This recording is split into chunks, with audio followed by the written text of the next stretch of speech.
Eis-me aqui, Altíssimo, Santo e Poderoso. Te peço licença para entrar em tua presença. Purifica os meus lábios, perdoa os meus pecados, a minha natureza que ama o pecado. E te peço que fortaleça o meu espírito e me revista com a tua armadura, para que em momento algum eu não venha entristecer o teu Santo Espírito. Pois somente revestida com a tua proteção eu posso perdoar os meus inimigos, pois de mim mesma seria impossível. Mas grande é a tua misericórdia para quem escolhe viver na tua obediência. Eis-me aqui, Senhor, fica comigo, fala comigo e me faz transbordar com a tua maravilhosa presença. Consagro a ti esse aparelho, esses aplicativos que não sabemos a procedência. Consagro a ti essa internet e tudo que uso nesse aparelho, e ninguém irá poder amaldiçoar o que o Senhor abençoou. Em nome de Jesus Cristo de Nazaré, assim eu te peço, Pai. Amém. No final estaremos fazendo mais uma intercessão, no nome do Senhor mais uma vez. E o nome do Senhor mais uma vez é glorificado. Graça e paz, irmãos.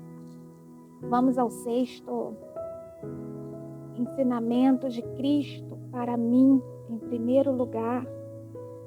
Vamos bater na mesma tecla, já que a mentira tem virado uma verdade. Precisamos esmagar com mais detalhes explicativos para que venha fixar em nossa mente e coração. Já ouvi muito falarem que pregar na igreja é muito fácil, muito tranquilo.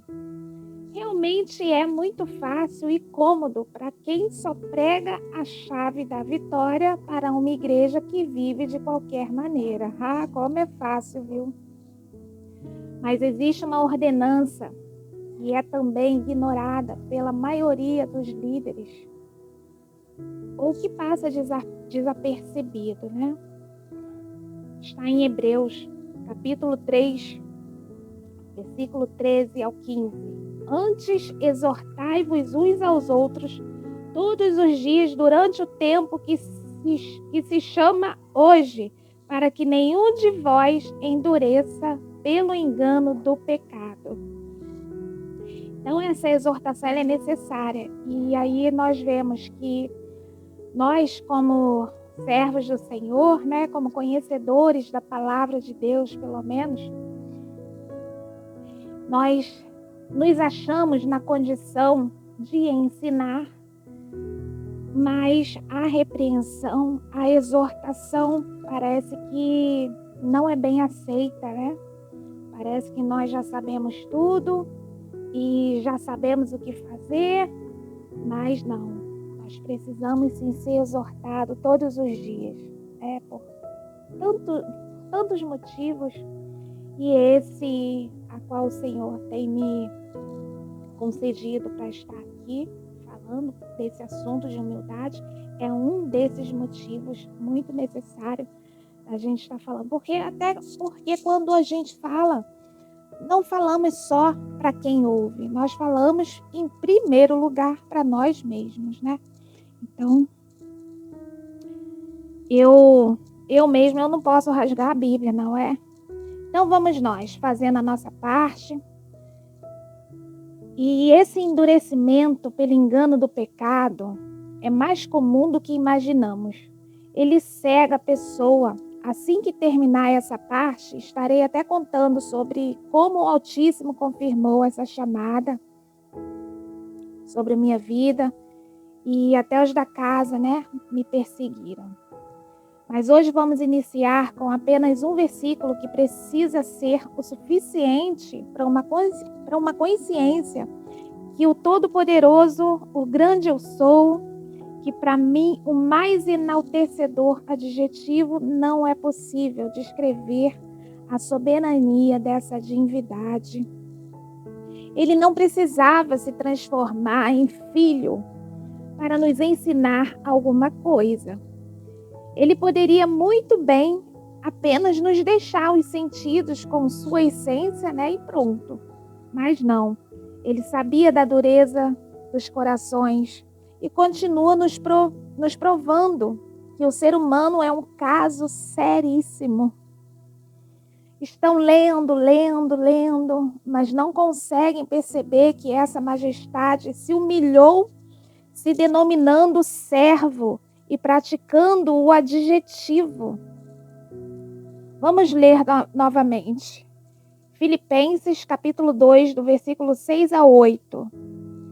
Que sendo em forma de Deus, não teve por usurpação ser igual a Deus, mas fez a si mesmo de nenhuma reputação, tomando a forma de servo, fazendo-se semelhante aos homens, e achado na forma de homem, humilhou-se a si mesmo, sendo obediente até a morte, e morte de cruz.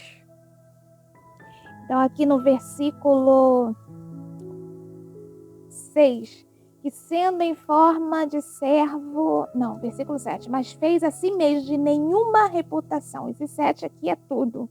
Mas fez-se a si mesmo de nenhuma reputação. E qual é a reputação que nós queremos, que nós estamos atrás? Que reputação é essa? É essa que nós vemos. É apóstolo, é bispo, é pastor. Ah, você é meu filhinho na fé. Ah, eu sou o seu paizinho na fé. Para com isso. Para com isso. Parem com isso enquanto é tempo, porque é um mandamento. O próprio Jesus, o próprio Deus, né, o Altíssimo, ele se humilhou a esse ponto, sem precisar de nenhum adjetivo enaltecedor, e nós dessa maneira. Depois disso, precisava falar de um homem chamado Melquisedeque, que provavelmente foi jogado no lixo. Depois disso tudo, ele precisou falar ainda desse honroso Melquisedeque, né? A qual não tinha mãe, não tinha pai, e aí dificilmente era possível saber da sua descendência, sua genealogia. E então, nós vimos que é proveniente, né, essa questão de Melquisedeque, sem honra, né, sem exaltação e glória. Isso é proveniente de humilhação. Essa exaltação e glória precisou ter uma humilhação, né? Precisou ter um desprezo, né? Vamos dizer assim. E essa humilhação, e como Moisés também, com Moisés foi a mesma coisa. Ele tinha uma boa aparência, mas em compensação tinha língua pesada, o suficiente para se achar incapaz de abrir a boca para transmitir o recado que Deus ordenava. Mas o excelente já veio feio, né? Jesus Cristo veio feio para contribuir com a perseguição. Enfim, tudo isso remete à misericórdia de Deus. Tudo isso nos prova que Ele fez e faz de tudo para que a nossa vaidade interior até o exterior não venha sufocar a nossa obediência ao excelso Criador. Precisamos nos atentar que a palavra que sai de nossa boca é poderosa. Sendo assim, dependendo do adjetivo honroso, Deus sabe que para muitos é sinônimo de envaidecimento. É uma vaidade. E quando sobe a cabeça, mata. Aí está a palavra que usam sem entender. Que o pensamento do Senhor a nosso respeito é de paz. É o que Ele sempre quis e quer para nós. Ele quer a paz para a gente. Portanto, nós não queremos. pois ele ensina os porquês dos não, mas tudo o que queremos é um reconhecimento de homens, queremos aplausos dos homens, sem acreditar que isso nos leva à morte espiritual. E o Espírito Santo até me faz lembrar de Moisés, que se orgulhou lá nas águas de Maribá, quando o povo murmurou por falta de água. Então Moisés se invocou, Moisés ficou invocado, né? Bateu o cajado na rocha por 2 vezes, perguntando ao povo: porventura tiraremos a água da rocha para vocês? Sendo que não foi ele e seu irmão Arão, né, que tinha esse poder, mas o Senhor usando eles como instrumentos. Para quem vê, fica fácil entender o perigo da vaidade de espírito que leva ao orgulho. E a consequência dessa situação com Moisés e Arão foi drástica, por causa de um envaidecimento, né? Ao mesmo tempo que ele se irou, ele se envaideceu, dizendo que eles não fariam aquilo acontecer, sendo que é Deus que poderia não fazer acontecer pela rebeldia, pela reclamação do povo. E então houve essa consequência, e depois de uma baita experiência sobrenatural com Deus, né? Moisés teve uma experiência tão linda, tantas experiências, foi praticamente a segunda voz de Deus, e tem um final de não poder possuir a terra de Canaã. Olha a consequência, irmãos. E até os moabitas e midianitas tiveram temor quando souberam disso.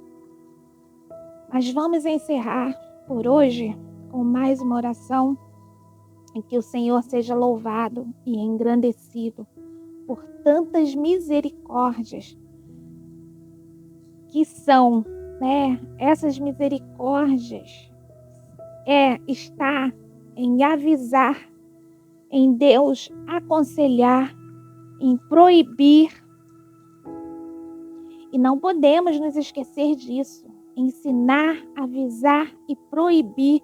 Isso significa que antes da gente errar, estaremos cientes da consciência. Estaremos cientes com consciência, né? A misericórdia de Deus, ela consiste também em inúmeras oportunidades. A misericórdia de Deus está atrelada a um processo de dor e sofrimento para um processo de purificação. É o que vou falar, se Deus quiser, quando encerrar essa parte de humildade. Se Deus quiser, estaremos falando um pouco sobre essas consequências terríveis. E aconteceu bem pertinho de mim, bem do meu lado. E é isso. Até o próximo vídeo. Vamos encerrar com uma oração. Em nome de Jesus. Obrigada, meu Rei. Eu não mereço nada disso, mas a tua graça me fez mudar, me faz sempre mudar para melhor todos os dias. Continua conosco, não somente visita a vida de cada um aqui que está escutando essa oração, mas te pedimos o teu maravilhoso favor de permanecer com cada um de nós e direcionando nossos passos através de uma mente que teme e treme diante de ti, pois o Senhor prometeu que a quem teme a ti, o Senhor traria o princípio da sabedoria. Te imploramos, faça assim, Paizinho, tão querido que o Senhor é, cheio de tanto amor, que sequer podemos explicar, Pai. Tanto amor que não podemos explicar. E que esse amor venha invadir, dominar e contagiar os corações endurecidos para a glória do teu precioso nome. Amém, amém e amém.